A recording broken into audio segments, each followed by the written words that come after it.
दर्शकवृन्द नमस्कार, म सुरेन्द्र साई। अहिले हामी हाम्रै गाउँमा छौँ, जगन्नाथ गाउँपालिका वडा नम्बर 3 मा। हजुरको नाम के रे आबा? बलवीर ढोली। बलवीर ढोली हुनुहुन्छ। उहाँ चाहिँ हाम्रो यो बाजाहरूको बाछावाला सबै तालहरू उहाँलाई सबै आउँछ र उहाँले बाना बिल्कुल सब आउँछ मलाई। बाजा टिमको कमान्डर भन्दैन। अब त्यसपछि उहाँ अब बुढो पनि भइसक्नु भएको छ, उमेरले हेर्दाखेरि पाएको पनि हुन्छ अरू भन्दा पनि होइन। अब अरूले पनि उहाँको बाजा सबै बजाउने तरिकाहरू सब सिक्नु नै छ। मलाई के आउँछ उहाँले बारेमा बढाइ गर्ने कुराहरू हाम्रो आबाले शुभ कार्य होइन गर्नुहुनेछ। त्यो सबैले ध्यान दिएर सुन्नु होला। कस्तो लाग्छ, जस्तो लाग्छ त्यस्तै प्रतिक्रिया पनि दिनु होला भन्न चाहन्छु है। र अब सुरु गर्नु है।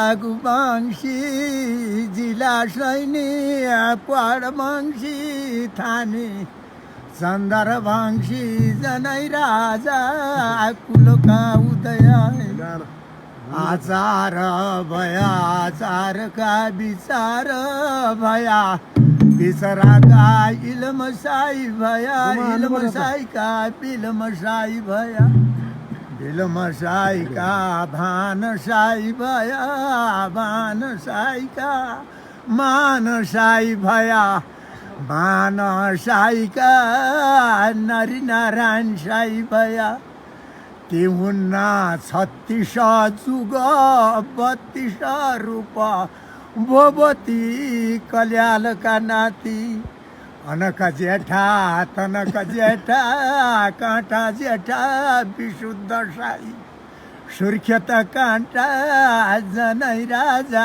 विनुत भाइ जनै राजा विनुत भाइले आदि जिती अन्नादि तकतिनी महाराज बोलिया बारबारा बारे दुल्लुका धार हात सार खोजेर पुर्याए बडै राजा कल्याल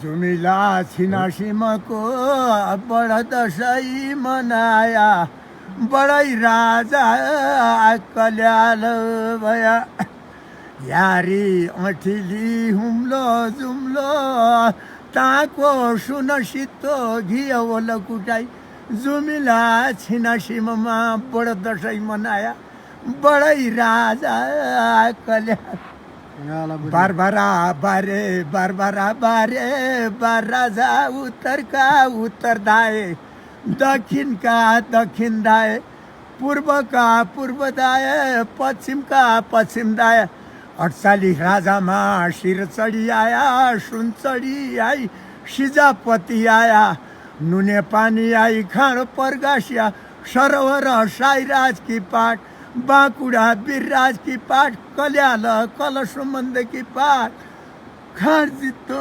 महार्ज अहिले हाँसु फेरिको बेला पुरा भन्नुपर्छ है। हस्, धन्यवाद आबालाई, धन्यवाद है। ल हामी फेरि भेट्नेछौँ र फेरि त्यो पुरा भागलाई अगाडि बढाउनेछौँ है।